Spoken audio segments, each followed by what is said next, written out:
scortazzini per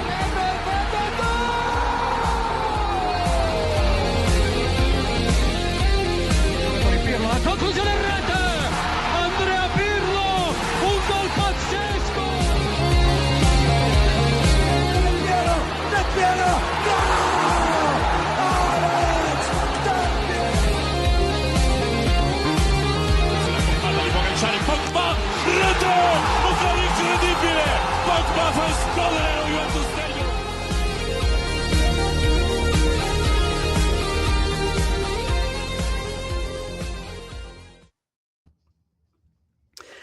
Ciao tifosi bianconeri, hello and welcome to episode 346 of the Turin Giants Podcast. We are here with our post-game reactions, thoughts, and analysis after what was a very difficult, I'm struggling to find the words for what we just witnessed, a match between Juventus and Lazio, a game that I think really tested everyone's patience and blood pressure. But at the end, the fino alla fine mentality and spirit prevailed, only dropping 2 points instead of 3. There is a lot to unpack here. I am Kevin, your host for this episode. We are live on YouTube at the time of recording, and I'm joined by my two good friends, Frederic and Jack. How are you guys?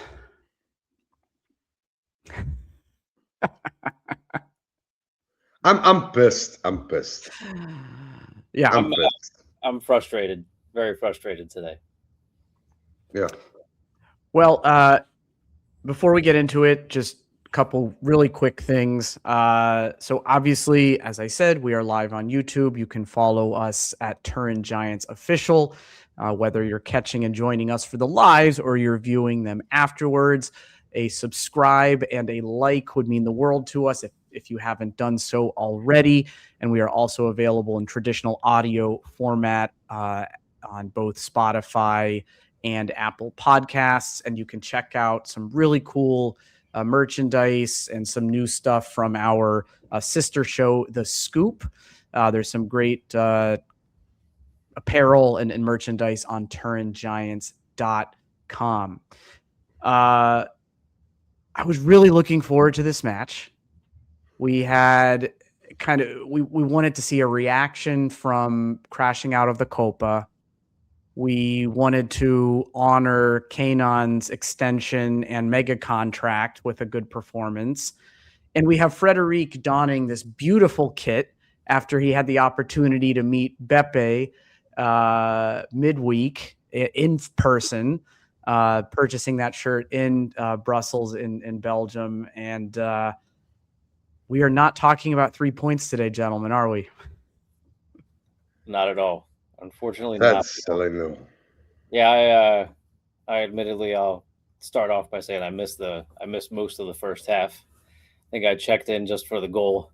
And I chimed into our chat asking what happened. I was at my son's game, so I completely missed everything that was going on. And it was a total surprise just trying to follow an online game cast and seeing what appeared to be a very positive and productive start to the match and that first half in a 1-0. So it was just very, very odd for me to walk into and see that goal happen right away. Yeah, it was. And first of all, forgive me saying, shout out to everybody in chat today, like Theodore, Pinu, Large Boo, Calcio Tise Cinque. I think I saw Boyan as well, Mike Jones, Mohammed as always, Alex Boston, and a lot of people I'm forgetting right now. Thank you so much for joining. It means the world to us. And I did see the first half and also the second one. And I have to say, like, this was the Atalanta game all over again, except for the fact that we draw eventually. But we make it so difficult for ourselves to score. It's unbelievable. We need 10 chances to net a goal, and that's unacceptable. And then every shot we get against seems to be a goal somehow. So I'll leave that comment in the middle. We'll surely debate on that later on. I don't want to sound like a broken record, but this is what we are. We're still. Well, if you were to not have watched that match and someone told you, hey, your team had over 30 shots, you had close to 65% possession, I think is where it ended, and your keeper didn't have to make a save, you'd think you had won that match, right? You should have made one, though. He should have made one. Didn't have to make one. No, but in all fairness. Sorry, go ahead, Fred. You take this one, my friend. Yeah, no. In fairness, we played very well, but in playing as well as we do, that also highlights the negatives of our team. We lack certain things that you cannot, blame on a coach or blame on someone. We still have that problem of, and I'm going to say it again, quality. We don't have quantity, nor do we have quality. And in the end, in this point in the season, it's going to come and bite you in the ass. And we lost a number of points already earlier this season, but that was due to other circumstances. I feel it was maybe, the coach not being prepared, the players not being into shape or whatever, you can say about that. But now the points that we're losing under Spalletti are just the mirror of the fact that we don't have enough quality to, tackle these games and get a clean victory out of them. And this is beginning to be very frustrating, and it also makes me realize as to why Spalletti was so amendment on getting a striker in. Yeah, the quality, the gap in quality is there, but I think the gap in quality becomes ever more apparent when our starting 11 either isn't performed, got unlucky, someone's injured, whatever the case may be, or we're trying to rotate the squad, and the drop-off is entirely too much. There's at least one quote-unquote backup player in every line who has such a significant drop in quality over the person playing in front of them in that position that it becomes apparent in not only how we set ourselves up, but also how we play. The pace of play changes.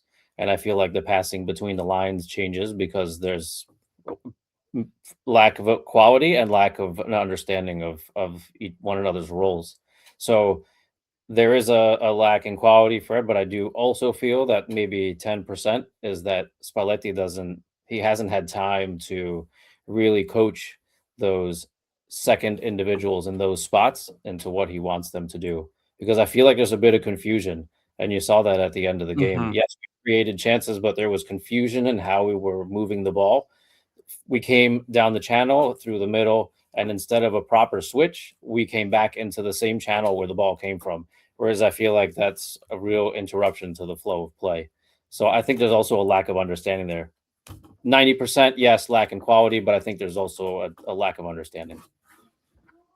So typically, if you're a repeat listener, and if you are, we're grateful to have you with us. If you're joining us for the first time, a lot of these post-game discussions start with us sharing our initial observations and the feeling that's kind of left sitting with us, because we're usually doing this within minutes of the final kickoff. And I think we've started to do that. Then we get into our reactions to the starting 11. We go through the game kind of sequentially, first half, second half, kind of pick apart themes as they come up organically in the discussion. However, today I'd like to approach it in a slightly different way. I want to talk about three core themes that came out in this match that are continually reoccurring throughout matches where we underperform. The first is individual mistakes and how they penalize us. The second is our inability to capitalize on positive periods of play where we're dominating possession, playing proactively in the final third, but unable to finish off chances. And the third is overall lack of depth. And Frederic, this is something that if folks didn't see the quick video, again, I referenced Frederic and our friend Beppe at Just Juve. They met in person this past week. This beautiful Kappa kit that Frederic is wearing from the 90s.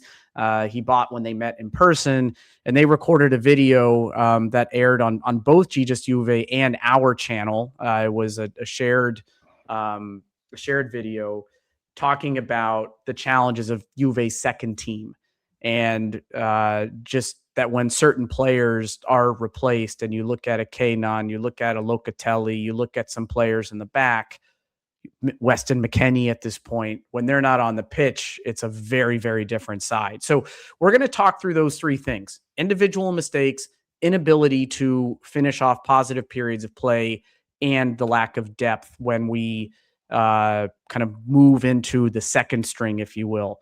That sound good, guys? Very. All right. Forward to it. All right. So individual mistakes. Usually this has been reserved for Cambiaso almost exclusively. I say that in jest. There's plenty of other players who have made lots of individual mistakes this year. But today we are pinned back by Locatelli having his own Cambiaso moment at the end of the first half, and why on earth he decided he was going to hold on to that ball for 30 seconds and take 27 touches.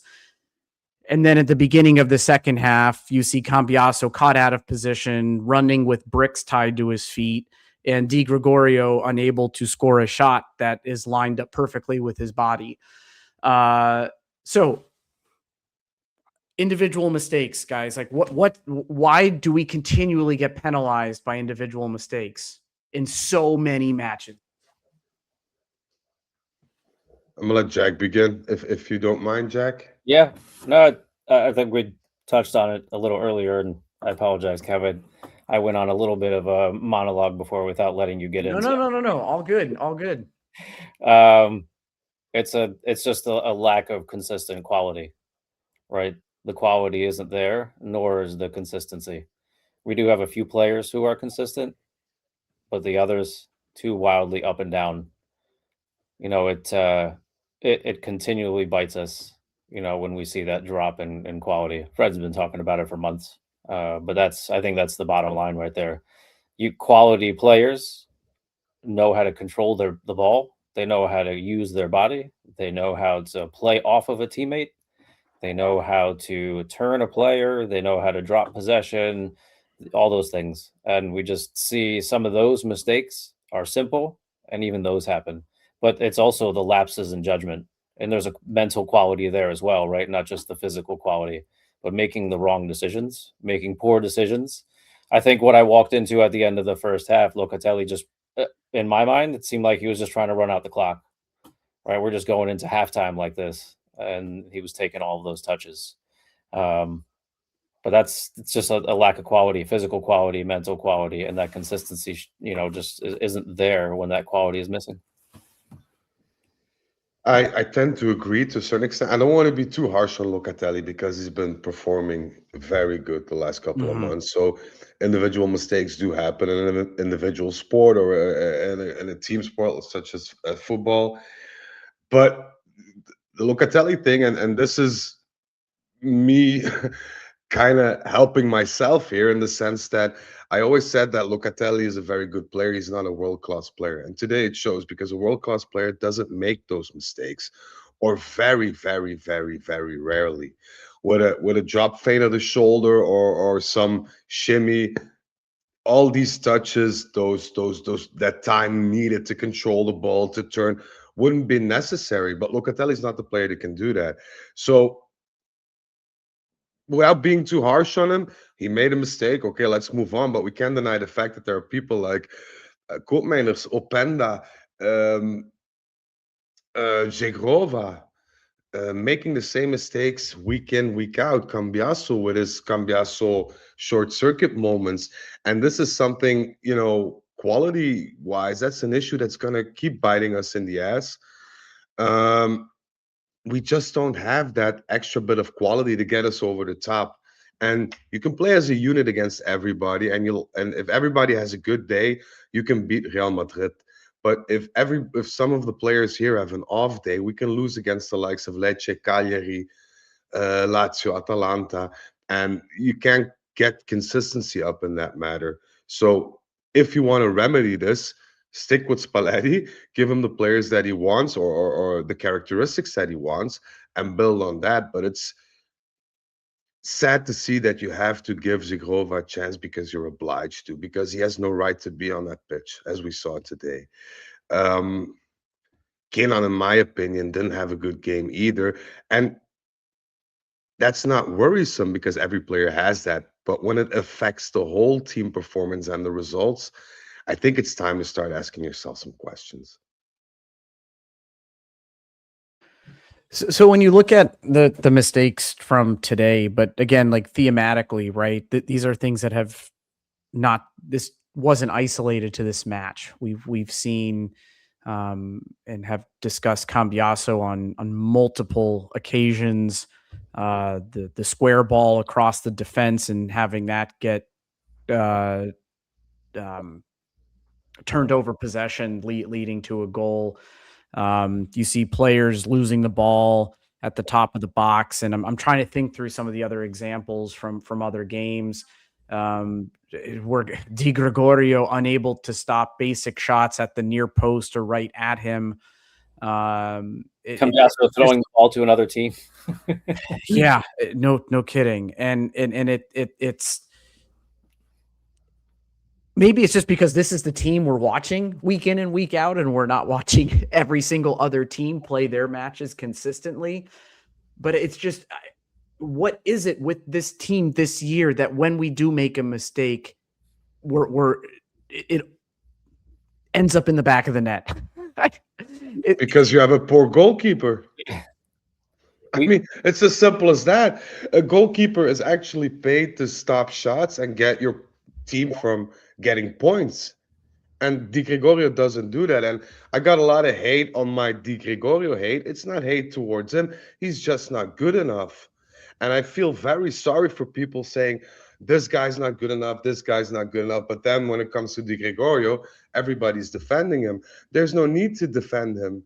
He's a mediocre goalkeeper, Sassuolo Bologna material at best. And those are just facts. And if you don't believe me, or you think I'm biased, please just look at the stats. I think he had 3 shots on target today, and 2 of them were goals. And the second goal was straight at him, was just above his head, like 10 centimeters away from his head. That means your reaction time is not up to par. And if your reaction time is not up to par being a goalkeeper, then I ask myself, what's the sense of you being between those posts in a professional game in Serie A with a team like Juventus? I'm sorry. Fred, I 100% agree with you. I'll actually take it a step further. And I'll say that the lack in quality that Diga exhibits also impacts the players in front of him and their lack of comfort with having him behind them.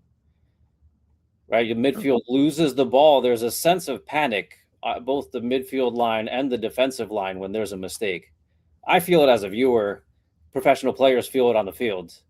Right? He doesn't give them that same sense of security. I'm not one for always talking about the past, but 10, 12 years ago when you had our back line and Gigi, if we turned the ball over, if Vidal didn't win a tackle and we turned the ball over, nobody panicked. No one panicked because you knew what you had behind you was as secure a door as you could have there. And now instead of a door, we have a sieve. It's a really valid point. So maybe the mistakes aren't any more frequent. Maybe they are a little bit, but even when they occurred, because you had such a quality person between the posts, they weren't always as exposed, or someone you could really count on. And also makes everyone feel much more comfortable when you lose possession, particularly your center backs. And we do have a decent center back pairing, but it's not just all. And for me, I feel it's very disturbing when you see our center backs or our left wing back in the sense of Kelly and Bremer communicating, even with gold minus, but you don't see our goalkeeper communicating with our defenders ever, not even at set pieces. He's the least vocal professional keeper I've ever watched. He seems shy. I don't know what it is, but you need to set your man in the box. You need to shout if you see a player standing free. You need to I know Buffon regularly did that. He just pulled a player up next to him to the post or whatever. these are the things you need to do, because if you're not making sure that your box is covered all the way with all the ins and outs, then you're vulnerable. And if you're vulnerable and you don't have superhuman ability like Gigi and even Chesney at times, then you'll concede. And this is the problem. We concede and we become fearful and insecure and slower and it's like somebody in the chat just said, I don't remember the name, but when we concede first, we have a really difficult job of getting that back, and there is where your quality comes into play, because And a I good and I midfielder, a see good striker.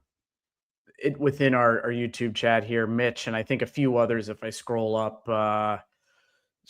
further back, Carnesecchi getting. I mean, are we really going to do business with Atalanta? I hope not, but Karnaseki is somebody we should have signed 2 years ago already. No kidding. Yeah. When the original links were there, but at Yeah. this point, I mean, we're going to pay the Juve Atalanta premium, and he's going to be a 70 million euro goalkeeper. I hope not, but it's something that you need. This is the foundation of your team. This is the foundation of your team. And we said that last season as well, that we didn't think that Di Gregorio was good enough for Juventus, but there were so many things that were happening on and off the pitch that you kind of let that slide for a moment. But, if you look back on that and you analyze the facts, which they are now, then, I mean, you need a decent goalkeeper. And I wonder what their return policy is. We return Coop Miners in exchange for Carnesecchi. Instead of 70 mil, we'll have to pay Carnesecchi 60, I think. That's the only discount we'll be able to get out of it. I would much rather spend the money on Carnesecchi than Openda, which we're probably going to be obliged to do. Yeah, that's a whole other conversation. Well, look, so I think that the individual mistakes and the last thing I want to say before we shift to the second theme and topic is there's something about some of these errors and conceding towards the end of the half. I mean, this happened against was it Lecce that scored right before or no? Yes, Lecce was right before the end of the first half. We have the answer here, and there's other games, and apologies, maybe some folks in the chat or either the two of you might remember some of those, but some of that to me is not just down to quality. Like, that's mentality and really understanding the moment and where you are in a match. And I don't know how much of that is, again, like stupid players that just like aren't thinking, even though they've been playing the game for 20 plus years, or is this somewhat of a coaching thing to a degree? No matter, I think we've been saying some deservedly so, some praise for Spalletti and what he's been able to do with this team, but you can't let these things happen right before halftime. We have to keep in mind, though, that a lot of these players had traumatic experiences with Mota and Tudor as well. And when these types of things happen, there was no coming back from it. Like, our game was literally done. So I can imagine that if it happens again, but you have a different coach, that same feeling gets in your head a bit. And there it's up to Spalletti to coach them and help them, which he's doing very well. On the other hand, if you get on the pitch again and you create this many opportunities and you just score 2 goals, which is not enough for this game, or it shouldn't be, and if you cross-reference that with the amount of chances we had, then it's a mix of both. It's the mentality and the lack of quality. We had chances today. I mean, that's clear. I think they came from a lot of different players, but no one seemed to have their shooting boots on when they did take their chances. And then there were periods in the second half where it seemed like nobody wanted to shoot. Yeah, I mean, that moves us right into the second topic here of we've talked about inconsistency within the team, within certain players numerous times, but there certainly is a theme of consistency when it comes to not being able to score and finish off chances after dominating periods of play, particularly like in matches we lose. There aren't many games where we're dropping points when we've been completely outplayed. I can't think of one aside from the Napoli match before the holidays in which we were completely outplayed and dropped points. We're dropping points because of our inability to finish and to score goals. And I mean, I want to credit the team today, right? They were 2-0 down, and we're talking about a point earned in the situation given what we found ourselves in. But still, on the whole, it is 2 points dropped. But they did fight back. They did get this. But my goodness, that first half, we played beautiful football. Why can't Frederic? Why can't we score? Lack of quality once again.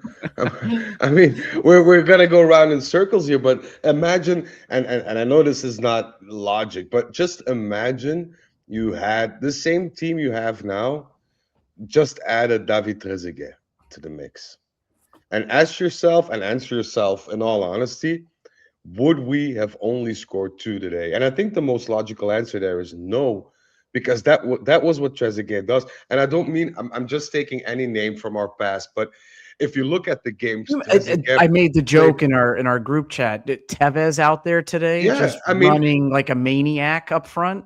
Yeah, but I'm thinking like the most, because Trezeguet played awful games. He wasn't fun to watch. You didn't see him for 80 minutes at times, and there was a chance, and boof.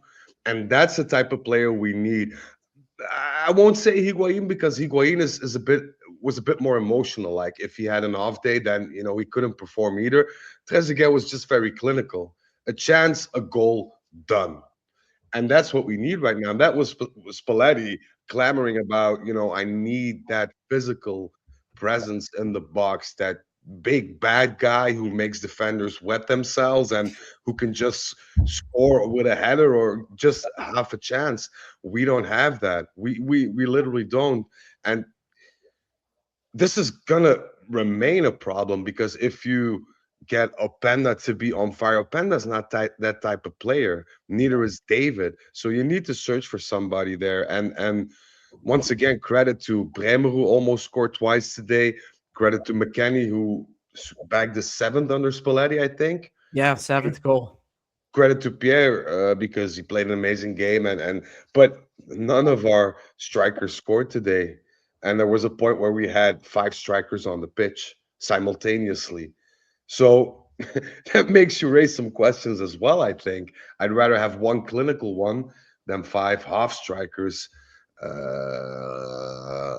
a Zegrova. And Zach in the chat says lack of quality is weird when we dominate it. It's not about dominating, because if you lack quality at the most important time and the most important part of the pitch, then it's not about mindset, because a good player, a good striker handles these chances and finishes them. Mindset doesn't come into it. You need to have somebody who can finish these types of plays off, and we don't have that. We just don't. And we have sorry, Fred. We have a crap sandwich. We suck to finishing, and our goalkeeper lets us down. Right? What's happening in the middle is okay. The ball movement in the channel and out on the wings was there. The crosses were there. The plays at the top of the box were there. We were finding space in the box. We're creating chances. We can't finish, right? And we keep expecting David to do something that's not necessarily in his locker, right? He has those poacher moments, and then he has those like the number 10 moments where he wants to drop the ball back too much, right? Yep. He's pass first instead of turn and finish, which is what we want our striker to do. And I don't want to say he's not capable. I just don't think that's the first thing he looks to do. Whereas that's the striker we need now. And I could agree with you. And, that's probably why Spalletti was, screaming his head off about signing someone, and why we seem desperate at the end of the window. Well, and I think one way you can define quality is that you're performing consistently better than the average and doing it consistently. It's not just a flash in the pan. Any player has the ability to have a really nice match, but that you're doing it with consistency. And if you zoom out and look at the team as a whole in terms of the stats that were available at the end of the match to reflect upon numerical and quantitative performance, and also what we were observing. If you look at matches like the one we had today, look at Parma, look at Sassuolo, look at Cagliari, look at Lecce, all of these matches post New Year's coming into 2026, wildly different results across those matches. Yet I would argue that the style of play and the way we played was all very similar, right? You're looking at 55, 60% possession, almost double the amount of passes, a lot of chances created, but when they're created, they're wide, they're blocked, they're right at the keeper. A lot of wasted crosses, unable to come up on the end of it. But in some games it works, and some games it doesn't. And it's really frustrating to know that we are capable, again, putting 4 against Parma, and then play against a very poor Lazio side at home with the stuff that we talked about earlier. You're on the back of Yildiz's contract. You're proving yourself after the Atalanta loss.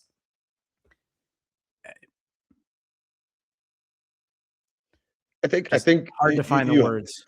You highlighted like the perfect thing there. We are a very good team where we're all overperforming.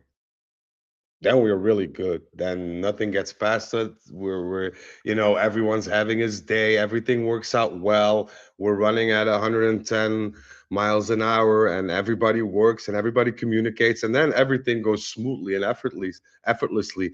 But once you have that the least amount of decline in consistency, concentration, or form, then it's apparent that we lack a whole number of things in order to be competitive. And I'm not saying that we need to be competitive. I'm not saying that we need to challenge for the Scudetto this year or win the Champions League, even though Beppe does.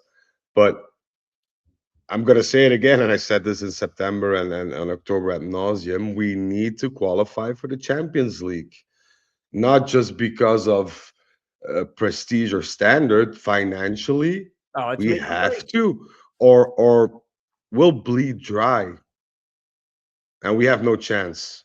Either we get that 60 plus million for Champions League, or we're gonna have to find a way to recuperate at least 60 million. And I'm gonna let the people in chat come up with the creative solutions that our good friend Kamoli will come up with. But this is it.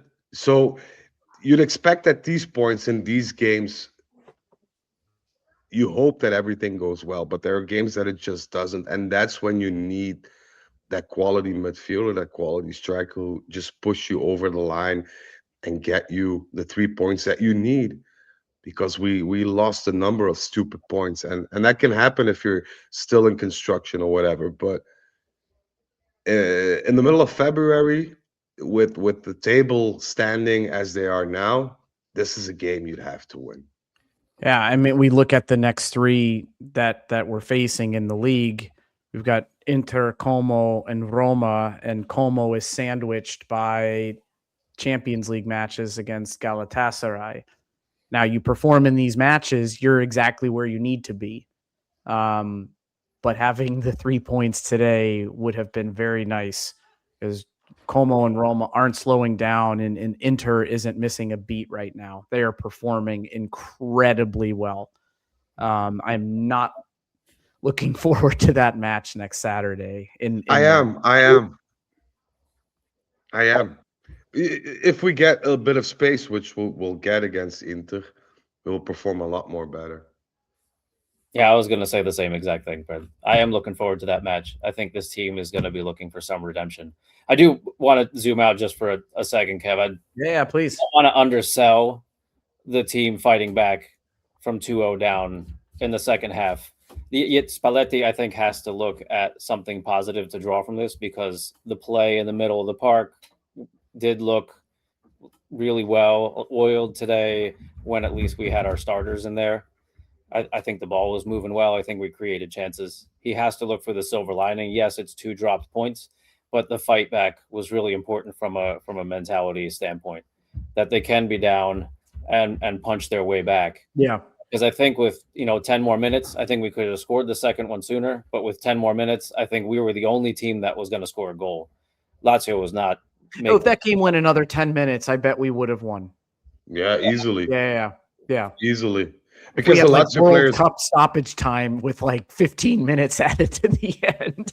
the third half. But also to keep in perspective, and now I forgot what I was gonna say. God damn it. What was I gonna say? I was gonna say, even though that we are facing very difficult games, I feel a bit more confident in the fact that we showed some fighting spirit, and if we start those important games with this fighting spirit, every opponent will have difficult moments against us. So that's a bit of comfort to me. But can we talk about refereeing as well? Because refereeing, I was wondering where I figured it would naturally. No. That was my moment, my light bulb moment. But it's been. I'm not one to complain about refereeing too much, because I feel these conspiracy theories and all that. I'd rather not put my energy into that. But refereeing as a whole in Serie A, last couple of weeks has been ridiculous, shambolic. It's holy, especially the Atalanta game. I saw the replay, the penalty we didn't get, the penalties we didn't get today, whereas other teams get those. Mitch says he didn't see a referee mistake today. Well, please look into that Cabal running in the first half, because that was clearly. We've said so many times, is it a foul in the middle of the field? That follow through there, win the ball, don't win the ball, you follow through a player like that, that is a foul. It was not even looked at. That's a failure in refereeing. That's a failure on the VAR's part. There was no review. And then the handball in the first 30 seconds of the match, right? If that had happened in the last 30 seconds of the match, that's getting reviewed. Why is it different? Yeah, I'm not saying it is a penalty, because I'm very the legislation and the rules concerning. No, I don't like, but it's just for what is called in today's game. Yeah, right? but you have to review it. We see week in and week out. I hate that should be considered, but given what is considered, it should be. Correct. And that's the problem. It's the total lack of consistency from game to game. Yeah. There's a softness to it as well, but that's an entirely different conversation, right? No, but that's an issue as well. If we have a management that was more vocal, like Agnelli was in the time, then maybe we'd have a bit more of a political sway.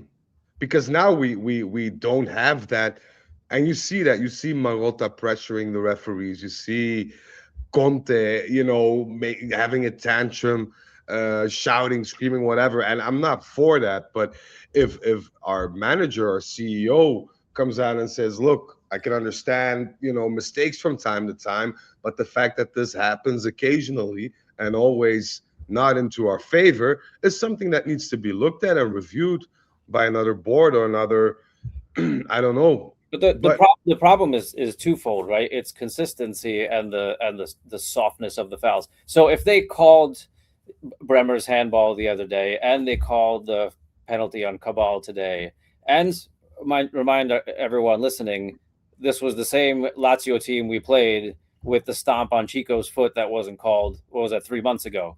Yeah. Well, if they're calling all of those, and all of these soft fouls are called for all the teams, for everyone consistently, I don't have a problem. Then we can talk about the soft fouls.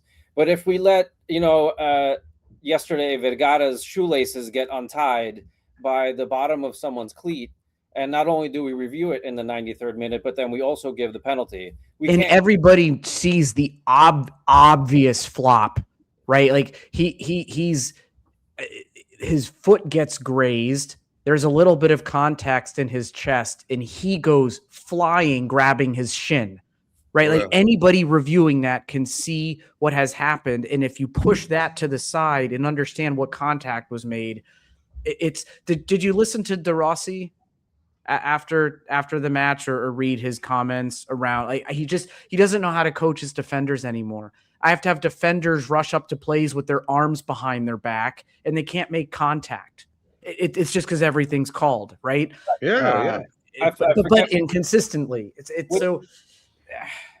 Kevin, two issues. There's the softness of how things are viewed today and everything in slow motion viewed through a ridiculous lens, and then the consistency on how those things are interpreted from one game to the next and from team to team. My blood is boiling. One of the Italian papers, I don't know where the interview was with Vergara, his first thought was, thank God he got me. That's a foul, right? Was his first thought. Yeah. Right. And I want to take a time.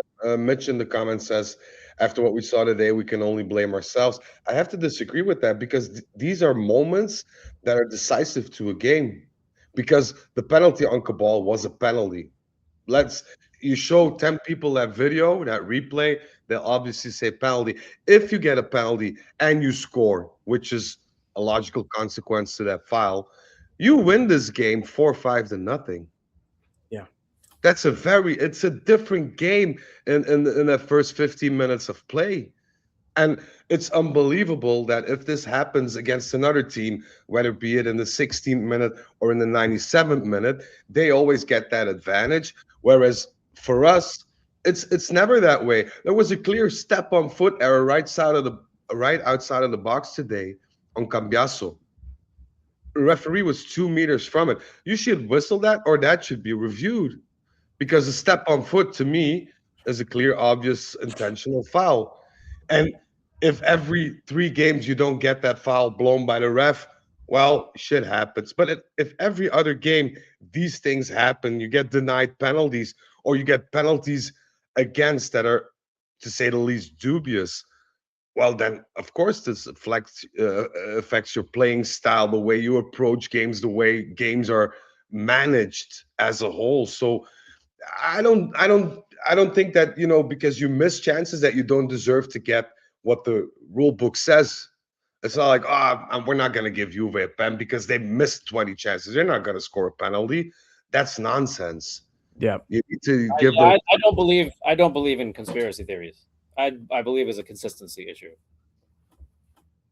Yeah. I think that's mostly it. I think we've got poor referees, and the system is really, how VAR is implemented here is very poor. And the quality of Italy used to be like the beacon of refereeing, like in the 90s, early 2000s, and where it's fallen to is disgraceful.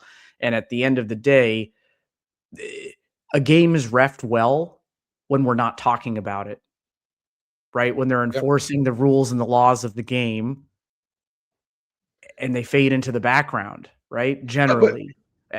Like I said, Kev, I'm sorry, but these things happen even with a VAR board or whatever you have.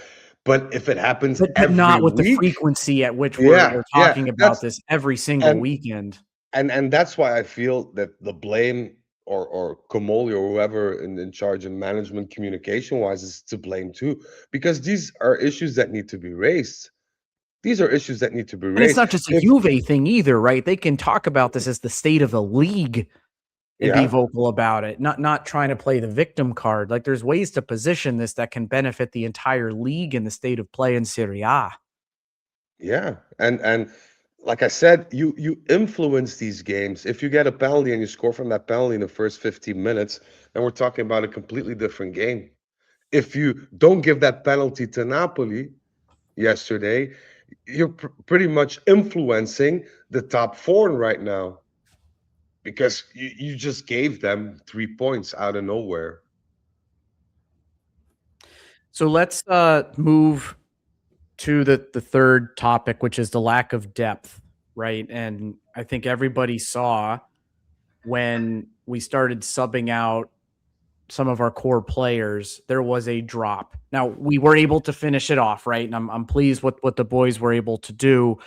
But kind of from the 75th to 85th minute, kind of plus or minus a few minutes, it started becoming a bit more back and forth. And if Lazio had been able to finish one or two of those chances, we might not be talking about salvaging the 1 point in this match. A lot of criticism in the striker position today, talking about how David's not a striker. He's more of a number 10. He's afraid to shoot. Jokes about McKennie being our best number 9 right now. Just complete confusion around just what Openda is and what value he brings to this squad. And also some comments here in our chat around, hey, let's just re-sign Vlahovic and focus our efforts elsewhere. So let's talk about that striker position a bit. Clearly, we wanted something in the winter Mercato and came up empty-handed. We still have to finish out this season. Jack, how do you think we pursue the rest of the season with the players we have? And then Frederic, I'll turn to you afterwards to talk a little bit about like potential Mercato moves. But Jack, like we have the players we have, and assuming players stay fit, how do we finish this season off? I think we set up with what we know our best 11 is and continue to play our game. Like I said, we're creating chances. And the nice thing, again, today, we come up with goals, none from our front line, right? McKennie kind of floating in between, yes, but we have defenders scoring. We have our midfielder scoring. If that dries up, then we're in a lot of trouble, right? Because some of those was the second goal was Boga, right? So that was another positive today to see him. Yeah, props to him. That was a nice. That was just outing from him. Yeah, that was one of if I'm remembering, at least 3 good crosses he put in, right? So I think we continue the way we're going. Cagliari game looked good, unlucky. Atalanta game played well. I admittedly didn't see much of it, but it sounds like we controlled the game for a good portion of it. Got a bit unlucky, and then when we put in some of our subs towards the end of the game, again we lost. We sort of lost the script there. Today, again, played well. I think we were a bit unlucky, missed a few calls. So I don't know that we change our approach too much. I think we make sure we stay positive. I think we continue to mix in, build in Boga. I don't know what Spalletti thinks of home. I thought the fact that we didn't, see him today in order to give Kalulu even more of a chance to push forward, I thought was odd. If we were going to put in a defender, integrate the two of them and continue to do what we're doing. I think David, again, is going to be that number 10, so people are going to score off of him. I don't know what this team looks like when Dusan comes back. Can you play the two of them together? Probably, but I don't know that Dusan is the best match for David. I think a match for David would be a big number 9, someone who likes to play with their favorite goal, someone who's going to win the headers, someone who's going to, go in at a defender 1v1 in the box and try to find a quick snapshot, like a big number 9 like that, I think is a good pair with David. And we don't have that. And Dusan isn't that. So I don't remember who said earlier, just find Dusan and worry about everything else. I don't know that Dusan is the best foil for David. I don't know that they line up that way. So I think we status quo for now. Let's see what happens when Dusan comes back. But I wouldn't. Just a really pointed question. So we obviously keep Yildiz on the left. You're saying McKennie kind of is in that 10-ish trequartista spot with David exchanging runs going into the box. Who are you putting on the right side if you have all players available who's match fit? Miretti, Cambiaso, Zagrova, Chico. Who's your preferred? I'm playing Miretti. Okay. Frederic, if clearly we need, this is a huge problem with depth in the squad. Realistically, what are you looking to do as the season ends? It all comes down to what you want to do with the financial instability with your strikers. You have a David with a high wage. That is not the type of striker that Spalletti wants. I don't know if he'll have any capital into the decision-making regarding a striker. But I'm pretty confident that if he has, and I know he talks with Alcon a lot, and an offer should arrive for David, then he can pack his suitcases. That's the first. Especially coming back to on a free. Yeah, but then you still have Lenza there. Yeah, but you still have the issue regarding Openda, regarding Zigrova. even Conceição, I mean, if we're talking just Openda, if we're talking just Chegrova, if we're talking Conceição, neither of them are performing at this point. But we're talking about 100 million euros and three Yeah. players that we're losing. So how are you going to remedy that? Are you going to get them on a loan? Are you going to, because nobody in their right mind will buy them. This is the first obstacle Kamoli will have to face. Because if these players don't move in any way, shape, or form, nobody can come in because of fair play, because of wages, because of everything. So I just want to see them tackle that issue first and begin with that now. Not, July 1st when you still have all that work in front of you. And then what I would do, given the options that we have, I'd get Kolomwani back. I'm not the biggest fan of Kolomwani, but in terms of performance and in terms of realization What it with means to wear this goals, I think he's the most cut out for us.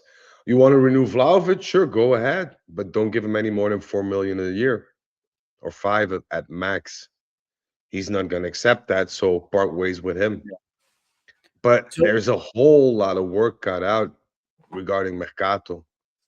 We haven't even got to goalkeeper, defense, or midfield.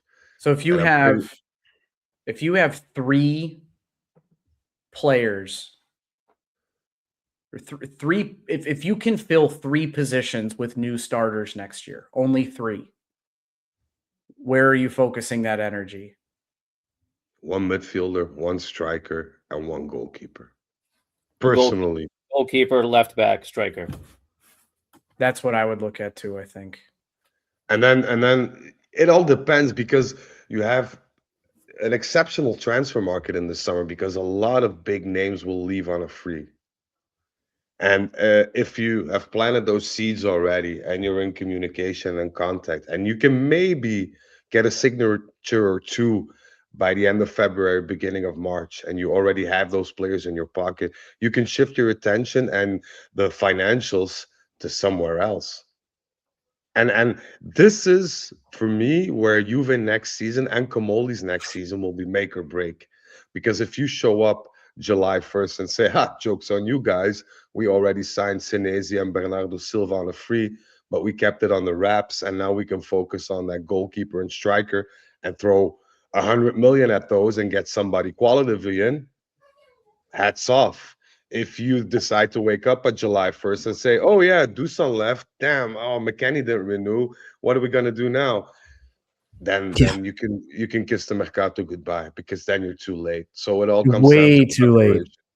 And this is where we'll be able to really assess Kamoli, right? And it's really hard to assess on the market that he joined over the summer. The winter Mercato is incredibly challenging, especially given financial constraints. He's had a solid year building up to this. He has a sporting director now. He's had enough to see what this team needs. And if he's smart enough to re-sign Spalletti with what he wants, this is where the judgment comes in this upcoming summer. There are going to be 45 top level players that are going to be available this summer on a free. If you can't get 2 of those 45 in the spots where we need, then you failed miserably. Yeah. Especially knowing that a lot of contracts will expire. We get some money in, not just from Champions League. We also had our financial injection by Exor. We have maybe the odd signing or 2 of players leaving. We have some money coming in, hopefully, from other players. So, that's make or break, especially for Spalletti, because I know that Spalletti wants a quality injection. And he said that to Alcon, literally. He said, I reached my ceiling with these players. Like we have Zegrova. You can't rely on Zegrova. You can't rely on Conceição. He injured himself during warm-up for the second half. You can't rely on Openda because I don't know what he is, but by God, he's not a football player. I mean, we'll have to find solutions for them. And if we don't, and we start waking up July 1st, then I think we can close the Mercato even before it begins, in my opinion. I don't want to be the wet blanket, but without top four, you're signing 0 of those 45 players on a free. I don't want to be the weather blanket. If you don't reach Champions League, you'll have to start selling some pillars because nobody of our team right now, apart from Kalulu, which you can sell, Bremer, which you can sell, and Yildiz, which you can sell, has any appeal for Yeah, no teams one to should break the bank. be under the delusion that just because he's been extended doesn't No. mean he's going to stay here through 2030. Like, we have to continue performing and be a financially stable club. The only thing you've made sure now is that a team comes knocking, you're free to ask what you want because he has a long contract. That is if Yildiz himself doesn't push for the move. If So Yildiz says, let's move on to. I want to talk through a couple players and then we'll wrap this one up. We'll start with our player of the match. So we'll each give our player of the match, and then I'm going to go through a couple other players. There's been a lot of comments about Jagrova, Boga's appearance, Coop Miners, and we'll do like quick 30-second just kind of takes on some individuals, and then we'll wrap this one up. But traditionally, as we get to our player of the match, I have a very big testicles. All right, so the big testicle player of the match, Jack, we will start with you. Who and why? I think I get the easy one today. It's 100% Pierre Kalulu. He was a monster in the back. He was prowling up and down in his channel and up and down his side of the field the entire day. He was everywhere. He was everywhere. His heat map, he is everywhere. His match heat map. Not even... He's back in his defensive third probably for less than 10 to 15% of the time, it looks like. Most of his time he's pushed upfield. And then he capped it off with a game-tying goal. I mean, you threw me a softball today, Kev. I think he was the obvious man of the match. I left it a little more challenging for you and Fred, but I think Kalulu had a monster of a game today. He deserves the new contract that's been rumored. I think, so correct me if I'm wrong, he's played every single minute this season so far and was still tracking back, winning balls. I mean, he's just been a fantastic player, a fantastic signing, and I'm excited to see more of him if he gets extended for sure. Yeah, totally agree with you. Frederic, who's number 2? has to be Boga for me. And I'm going to explain why, because he had a part in that equalizer, but not just the equalizer. For a guy that hasn't been training with the team for, a week now, took his responsibility, tried to do what he does best, created space, was very threatening. And I think that's a good thing if you put that into cost effectiveness of his other teammates, such as maybe a Jagrova, maybe a Conceição. This is a guy we can sign for 5 million. And he's already proven his worth, because that equalizer, that assist, is worth 5 million should we obtain 4th place by this result, or the impact of this result. So coming on to a very difficult game, I feel, not knowing your teammates very well, not knowing your coach very well. But he brought some spark and effectiveness, something that Conceição and Jagrova don't have. I think he with the minutes he had, he is on equal terms in assists with Conceição in Serie A, and he has 1 assist more than Jagrova does.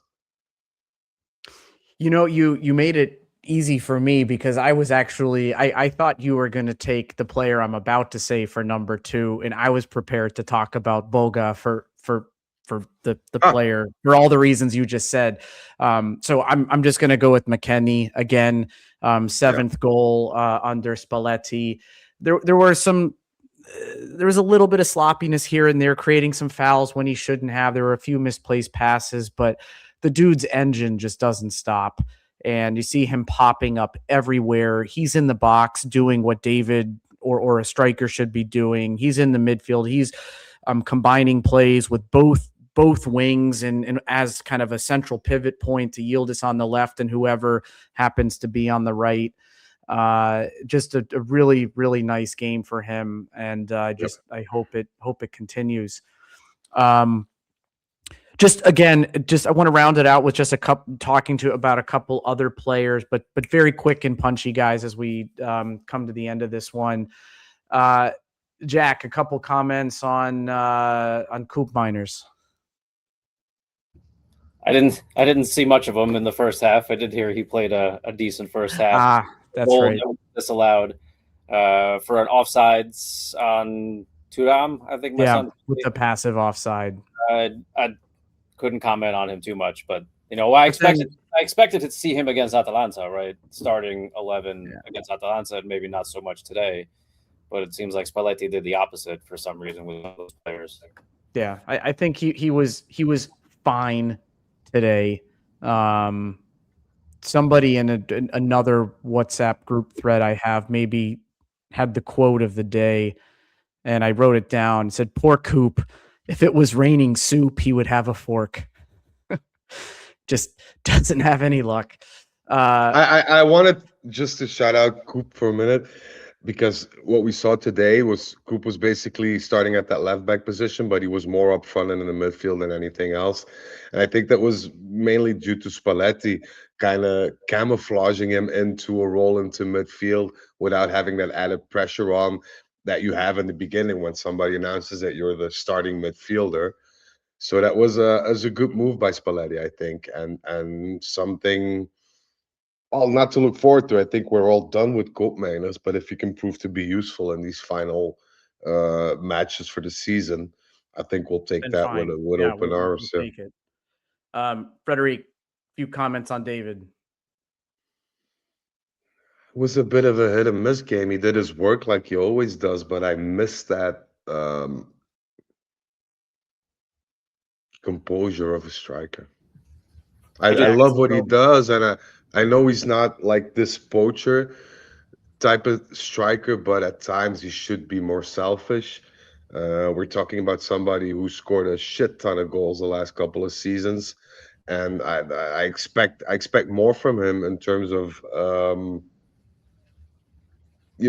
just output in terms of goals. So what he did well, but that also shows our lack of scoring, because we don't have somebody up front who scores with regularity, and that makes it difficult because you can't expect McKennie or Kalulu or whoever to save you every game. It's up to the strikers to score, and he hasn't done that for a couple of games now. So I'm really hoping that he'll get redemption. His redemption arc at San Siro will become something worth seeing, I hope. And I wish he had shot that ball that instead of trying to pass that to Bremer. I can understand that though, from a football perspective, because it's a fairly difficult angle. Was off his line. Yeah, but the keeper's close to you, so you'll have to chip it, which is also very difficult given the distance. So if you see Bremer literally standing parallel to you, almost unmarked, because that challenge of the defender came in at the last minute. We could have been talking about David handing out an assist today if Bremer stood on his feet and that defender wasn't as quick and as jiffy as he was. So I can understand the decision. Maybe it wasn't the best, but on the other hand, if he misses the chance and shoots on goal, we're scolding him for doing that. So no, I don't. First of all, I think Bremer looked like he tripped or lost his balance or was trying to hold his run up to not be offsides or something. He lost his feet there for a second. That's not that is an easier finish for a striker than a center back, but he still could have put his boot on that. And I agree with you, Fred. We would have been scolding David for hitting the side of the net there, which he very easily could have done. I don't mind that decision at all. But I'll also add, because you're asking for general thoughts on David, I do think he collects the ball well. And I do feel like when he was getting chances during the first half of the season, he was taking 2, 3, well, never 2, 3, 4, and 5 touches to make a decision what to do with the ball. And I think he collects the ball better than Dusan. Yeah, he collects the ball better than Dusan. Right, you're going to see Dusan come back with his concrete boots on And someone is going to say, wow, David really knew how to control that first touch so he could play his second or his third. He is making decisions much faster. So I think that is an advantage that we need to lean into, because he is growing in Spalletti's system. Might not be the man that he wants. He's growing in this role, though. Yeah, and Jack. I think. Oh, sorry. Yeah, we'll go to Jack. We'll go to Zagrova, and then Frederic, I'll leave you with closing moments on our Starboy with some comments on Yildiz, and then we'll bring this one to a close. Yeah. So earlier you asked me about an ideal starting 11 and who I would put on the right, and I said Miretti. Miretti to me is a football player. He might not be fantastic, but he's a football player. And then you have Conceição and Zagrova, who routinely fill that role, and it's vanilla ice cream and vanilla bean ice cream, which is why I even hate when one of them subs off for the other one, because there's no real change of pace. One isn't that much trickier than the other. I think Zagrova will play or cut inside more than Chico does, but it's more of the same. So I could see them being a change of pace coming on for Miretti, but I would definitely be starting Miretti in that role. But Zagrova, I think, needs to come on as a sub in the 70th minute, 75th minute to make a difference. He's not a starting player for this Juve or any Juve we've ever watched or I've ever watched.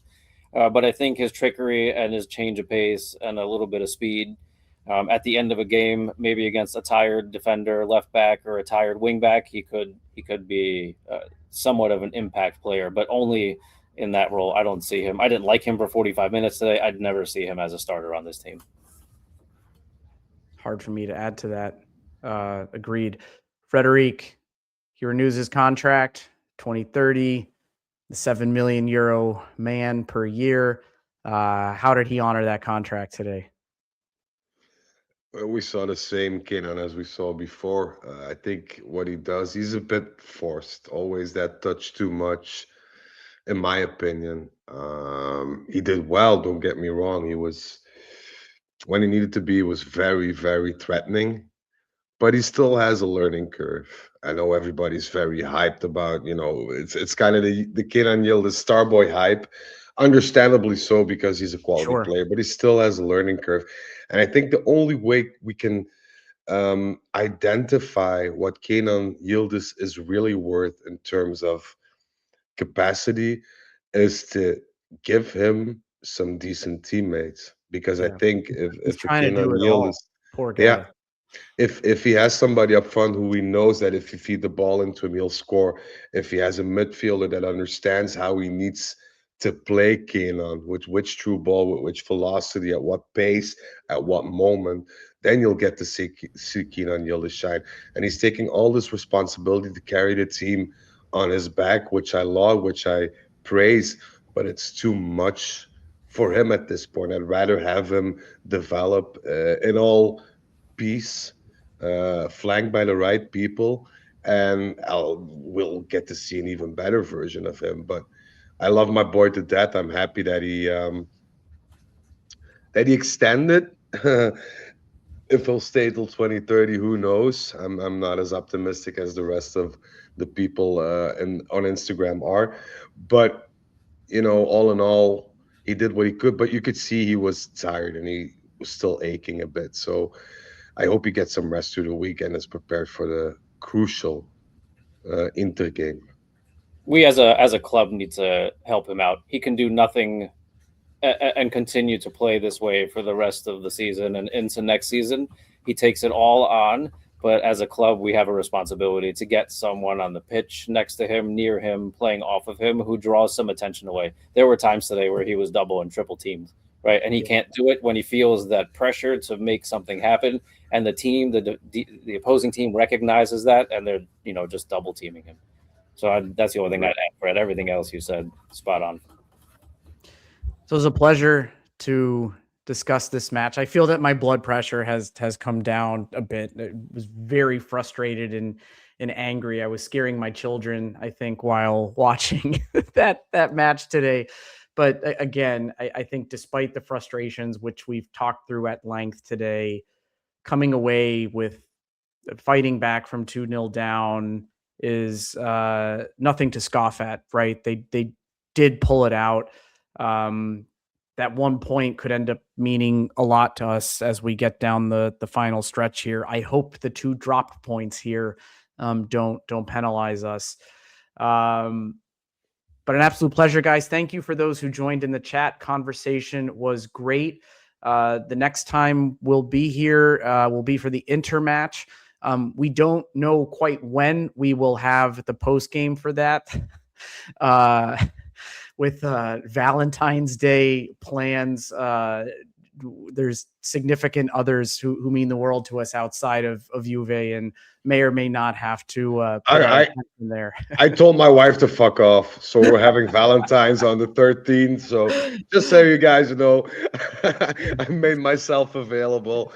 We go out to eat on the 13th, so well, I think we're with my time zone. I think I'm preparing a dinner right after the final whistle. So hopefully that has me in a good mood and I won't be grumpy the rest of the evening. I think that's all my wife wants for Valentine's Day is for Juve to win. Yeah, for sure. Imagine. I think our wives would have some very interesting conversations about us if they were ever in the same room together. Yep. Well, excellent. You guys enjoy the rest of your evenings. We have about a week until that Inter match. For those of you who listened or watched with us, thank you for spending some time with us. Again, it means the world to us. Fino alla fine and Forza Juve.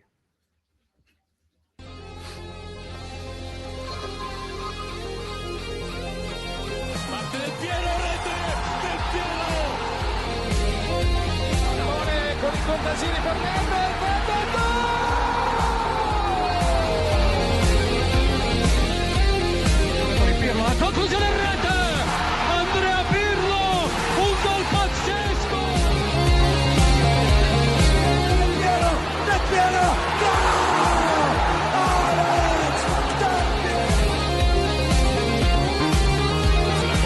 palla di Boga, Pogba, rete, un gol incredibile, Pogba fa esplodere lo Juventus.